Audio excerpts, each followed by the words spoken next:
The mission would depart here and fly to pick up a cargo, and we would go to Travis Air Force Base. That was always our destination because we had maintenance there, and we had the ability to, go out of there fully loaded with fuel to Hickam, Honolulu, and that'd be like a 9-hour flight. And the next day we'd fly to Wake. It was about a 9-hour flight, and then we'd go to Guam, depending. Many times we'd go to Guam and then into Clark in the Philippines, or we'd go to Mactan. And Mactan was down in Cebu, down in the Philippines. And we'd go to usually one or two of those places, and then from there launch into Vietnam or to Thailand. If we were going to be going to Japan, many times we'd fly into Wake and then go from Wake up to Japan. And then on the way back, we would go the North Pac route, which was we'd go from usually Kadena, we'd come back through Kadena, Okinawa, and or Yokota, Japan, and then we'd fly to Midway. And Midway was a pretty long flight. The plus with Midway is you had tailwinds usually, but it's. Do you ever have any problems with the Goody Birds? You'd see them coming in, and yeah, they always could be a hazard because you'd hit them. Yeah, absolutely. So we'd land there, and then from there we'd go to Travis, and then back to Dover. And how long would that whole circuit take you? Depends upon how many times you broke down. Oh, okay. And like I say, 1, 2, 3, 4, 5. If you could get back in 8 to 10 days, you were doing pretty good. Okay. Now, how often would you do that? Would you then have You were some time off? limited. You were limited by numbers of flying hours per month. Okay. 120 hours of flight time per month. It was 120 hours a month. And by the time we would get back from a trip to Southeast Asia, we would have, 90 hours, 100 hours. So we were pretty well booked. I mean, so if you made a quick trip, you were in good shape because you couldn't fly. You were limited around. You could fly local. Right. Because you had certain hours you could fill in. But whereas the difference between the 133 coming back with that situation and the 141 coming back, 141 made it over and back too fast. Oh. So they go back over and back. So they go back over and back, and they get 5 hours. What do you do in 5 hours? You get out and drop troops. So the 141 crews were always gone. The 133s had a much better deal that way. Okay. And then what would you do at the base if you weren't flying on those days? Well, I happened to work in the 39th Training Squadron, so we were trying to keep, in that time it was big, archaic, we had grease pencils, and we had, crew members needed this training, needed this shot, and all Old that stuff. school. Old school. Sure enough. Shooting the moon shooting the moon simply means trying to get an elevation, and in celestial navigation, you get an elevation and an azimuth on a celestial body, and with a sextant, periscopic sextant, you would crank in the azimuth of the body, and you would compute where the elevation would be at your dead reckoning position, and you would calculate all this out on a sheet. I forget the actual nomenclature of the sheet that you would do the work on. And so you would say, I should be, this should be the elevation of the body. So you crank in the azimuth of the body, you put the elevation in the sextant, you turn to your true heading of the airplane, and there it would be. And you would collimate on it, and you go, hack, and it was a 2-minute shot, and the airplane flies a sine wave. So the shot is an average, and you'd collimate after the shot was done, and you would read the numbers. That was the average, and you would write the average down, and you'd say, oh, they had the Ho-Mo-To rule. Height observed is more than you plot towards the body. So if the number was, say, 10, you'd say, okay, here's my position. I plot 10 miles towards the body, and you would draw a line of position. And that's one line of position. Now, you're somewhere along that line of position. Well, at night, the beauty was that you had 3 bodies. So you would have another cut, and you'd have another cut, you would have what they call the 3-star. And the 3-star, you would say, oh, that is where we are. Huh. And so if you got within 3 miles of your position, that was considered an excellent shot. So shooting the moon would be, you take the moon as a line of position versus the sun. The sun would be maybe over here, the moon would be rising, it would be over there. You could say, well, I've got at least 2 bodies I can shoot, one the sun, one the moon, and you would do the calculations, and you would shoot, and hopefully you could get a decent cut. The moon was tougher to shoot because you had corrections. You had half moons, you had you know, quarter moons, you had full moons, or no moon. And then, of course, no moon, you couldn't see Couldn't it. shoot the moon.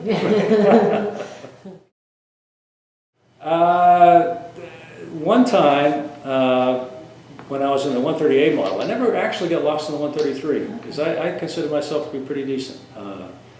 I remember coming in from 130s coming out of CCK into Midway, and two navigators, and Gary was his name. He was a good shot, and he shot, I plotted, and boom, there we are, 180 miles out of Midway, and the TACAN locked on, there we were, 180 miles. I said, boy, we know what we're doing. Next day, didn't see anything, couldn't see a star, couldn't see anything, it was at night. And now we're into long-range aided navigation, and you have to know what you're doing there, and I was all over the place. And I finally felt I knew where I was. We were about an hour and a half out of landfall. Fortunately, we must have made it through because we didn't bust the AIDAs, the identification zone, and they were always because this was back during the Cold War, and we didn't know if this airplane was a bad guy and Russian or whatever. Sure. So that's about the only time, and from that time on, and especially when I get into the 133, we really get into the Loran program, and you get to learn a lot. Now, is there ever any danger of running out of fuel? Like if you're off course and you've got to make corrections? Yeah. Always. Okay, so you just went Yeah, well, we used to keep a fuel log. That was part of the navigator's job, was to keep the fuel log, and you figured on burn, how much you burned, and you always burn in pounds, not gallons, pounds. So it would be so many pounds an hour that these four engines would burn. And an airplane, what we would do is we'd go to the optimum altitude for departure. Going west it would be 14, going east would be 13, 15, west would be 14, 16, 18. And as you burnt fuel, you got lighter and you would climb, because a jet engine will get better fuel economy the higher you go. So as you stepped up, you go to 13, 15, 17, 19, 21, 20, up to 25. 25 was a restriction because of oxygen. And so you would keep the aircraft pressurized down to 8,000 or 9,000 feet cabin altitude, but you were flying at 25. And that's what you do in a commercial jet. Your pressure, the actual cabin, is at a much lower altitude. Sure. So that's what we would do. We would keep a log, and it was always, the tough one was always coming into a headwind where you may have had some issues with more wind than you thought you would have. And that wind turned out to be 150 knots right on the nose, and your ground speed was 110. And you're not going very far, so you got to know that you got the fuel to make it. Right. What's the capacity like on the 133 of fuel? 133 could hold 115,000 pounds of fuel. And the 130A model, and I always, when I talk with folks like yourself, I would try to compare sizes here with the 130A model, fully loaded, with fuel, cargo, airplane, 124,200. The restriction was the nose gear. You could put more weight on it, but there was a nose gear problem. The E models and Bs and Es and higher, I think the B went to 135, but the A's, the E's and the H's and models now, I think at 155. When you take the 133 and you put 115,000 pounds of fuel on it, so our max gross weight in the A model was 275,000. And the 141, I think max gross on the 141 was 326. Now, I'm not sure what the B model was, but that was the A. Then you go to the C5. It held 326,000 pounds of fuel. So you take a look and you say, what a difference. C5 was just enormous. And it still is. And it can be in-flight refueled. That's bad, because that means you're in the air too long. That's right, yeah. That's right, then you get into the refueling. Wow. Huh. So those things, the Navigator did all of that. Fuel management, the engineers, of course, they were managing the engines and the electrical systems. The pilots, of course, were flying the airplane, with air speeds and headings and stuff like that. But, and then the paymaster with that would the loadmaster was the one who, and that's very critical. The loadmaster's job was to make sure that the aircraft was in limits, CG, the center of gravity, very important. center of gravity, and with big loads. The 133 could carry some big things. The heaviest load ever that I've flown with was 90, I think it was 96,000 pounds. The record out there on the bulletin board is, I think, 117. But it was 96,000 pounds, and we picked up a screw for a destroyer, American destroyer that had run aground off of Norway, and some other parts to a destroyer. And we flew from Otis Air Force Base to Ernest Harmon, Newfoundland, from Newfoundland down to Lodges in the Azores, Lodges to Mildenhall to Bergen, Norway, with that load. But we were limited because you just don't have the range because you're so heavy. Yeah, so it's going to slow you down. Wow.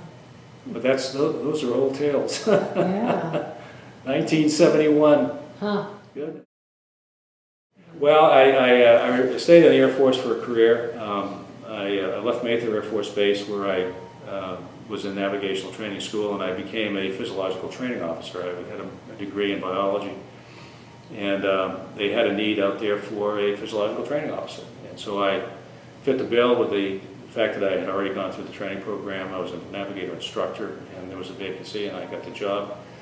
I went down to the School for Aerospace Medicine, at that time at Brooks Air Force Base, and became what they call a PTO, a physiological training officer. And went back to Mather and taught the altitude chamber, the low pressure chamber, where you train. For the navigational school, it was for all the young navigators coming in that would, that would be given the hazards of flight, hypoxia and all the decompression problems and oxygen equipment, what you can do with it, what you can't do with it, what your body's, how it reacts to low pressure. And so that was part of the course, along with life support, parachuting, ejection seats, and we taught all that stuff. And then I got into the main navigational school. But from there, I was told by the navigational assignment people, you've got to get back and fly a viable weapon system. And I said, well, what's that? And I said, well, C-130. I said, I can go back to C-130s? And they said, yeah. So I said, well, how about Little Rock? And they said, well, okay, I go to Little Rock. Well, I knew they had an altitude chamber at Little Rock. So I said, hey, they're moving me from Mather. And they said, well, we have no intentions of moving you. I said, no, you don't, but the navigational assignments people are. So I said, well, what's going on down there? Is there a chance I could get into the chamber down there? And they said, yeah, we can work in there. So I got that assignment. And I was a major at the time, and then I got promoted to lieutenant colonel there. And then they called up 3 years later and said, you've got #1 lieutenant colonel in the Military Airlift Command, which was the command back then. For an overseas accompanied tour, where do you want to go? You got a command post you can go to at Zaragoza, Spain, Ramstein, Germany. You can fly weather out of Guam. You can go to Yokota in the command post. Where would you like to go? I said, how about Wiesbaden in the altitude chamber? And I knew a guy over there. He was ready to rotate back, and I said, I'll go there. So that's where I went. Oh, wow. How long were you there? I was there for 3 years. 3 years. And so that was a very good assignment. And so Wiesbaden, Germany, and then, okay, I can retire now. Let me see if I can get to Pease. So I was reassigned to Pease, where my home is Massachusetts and New Hampshire.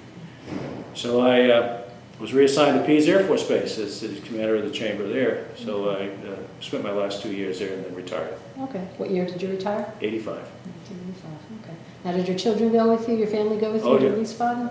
Oh yeah, they loved it. My daughter graduated from Wiesbaden High School. She was a Wiesbaden warrior, and she didn't want to go initially. When she got there, she loved it. Yeah.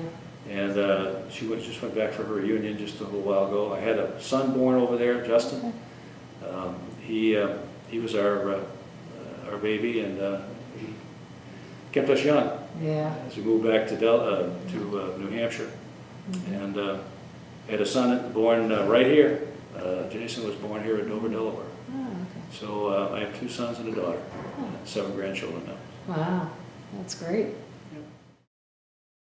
No, the war stories are war stories, but the 133 I think is an airplane that a lot of people don't know much about. It was a great airplane for what I saw as a navigational platform for doing what I did. It's a very small net group of people. Very few flew the 133. It had its initial problems early on. It never went through a test program like other airplanes did, where they built a prototype. They went into full production. primarily because they needed it to airlift missiles.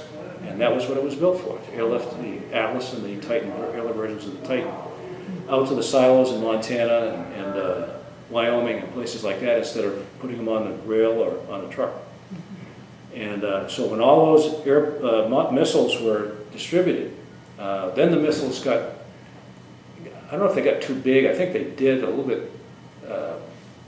I'm not exactly sure the reasons why, but I think that phase of the, it could have been the C-5 came in, or that was in '71, but there was no longer a need for any missile use, but they needed heavy lift, and that you had these airplanes, so they used them here at Dover and at Travis to lug big stuff.